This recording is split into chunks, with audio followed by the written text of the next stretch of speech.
Welcome back. This is Wisconsin Shoe Guy. And the last couple pairs of shoes that I had were different. They were not hand welted. They were not Goodyear welted. They were a different type of construction that I wanted to try out. A shoemaker had told me that, hey, you know, I've done something different. And so I gave them a try.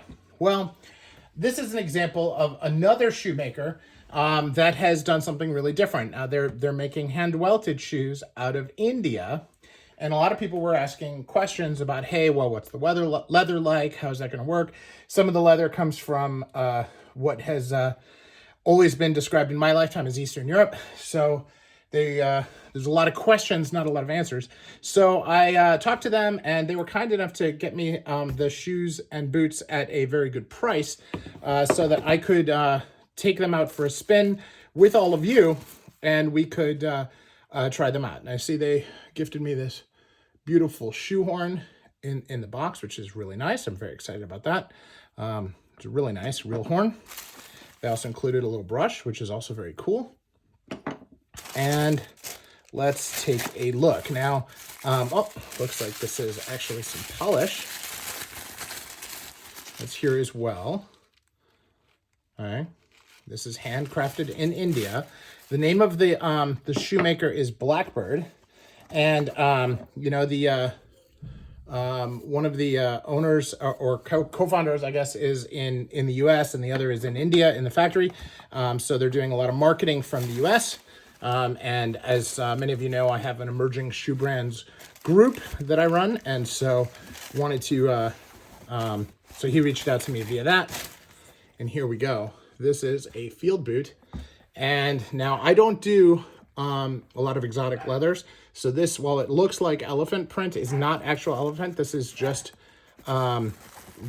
calf. Apologies if you hear my dog in the background there.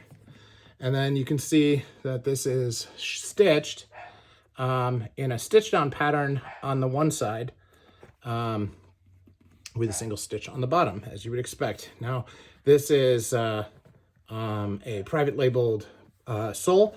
Looks like day-night, feels like day-night, but I'm not sure who manufactures their sole.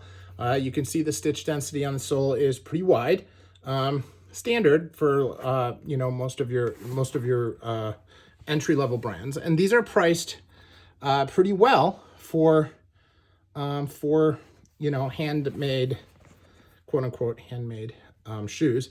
I would say that these are machine stitched, just judging from the way that they're done, the angle of the stitches, as well as the breadth of the stitches. And they are hand welted, which is part of what we want to look at. So interesting boot. Certainly looks very nice. The leather feels very nice. So like many of my reviews, you may not be able to tell from the unboxing exactly how they're going to wear, but that's why I do follow-ups, so that we can kind of learn together as we go through the process. So now take a look at this leather here. It's got a little bit of a loose grain to it, as linings go. Not bad. You can also see that there is a sock liner on here that appears to be the full length of the shoe. It is not removable, but it also is not the original insole, right? So you're standing on something that you can tell is padded. So kind of like an insole, but an insole that is glued down. So you can't necessarily tell what it is. Now, that's okay. It's actually good. So I'm going to take a look at these and see how they work. You know, the leather here on the tongue is probably not as good a quality as the rest of it, but just take a look here on the edge and how things are. And then as you go from this video to one of my wear videos, you'll be able to see how it changes over time. Now, leather comes from all over the world. Animals are used all over the world for meat. And whether or not the origin is from a Russian Republic or from from Africa or Argentina, doesn't necessarily mean the quality of the leather is different. Now, the tanneries are definitely different and use different methods. And so that's really what we're going to be testing for. to see just how this leather holds up compared to, you know, your traditional French or German or Italian calves that many of us in the shoe world are very familiar with. So now this brand, Blkbrd, is doing shoes in more traditional shoemaking leathers as well. They've gotten their hands on some suppliers that can provide them with quite a bit of options within the more traditional leather space. And so that is something that they will definitely be looking at.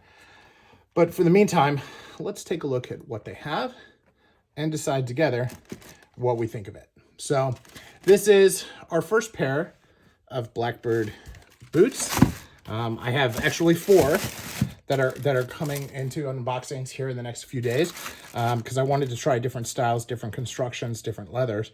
So 2 in suede, 2 in leather, and then I have some Norvegese.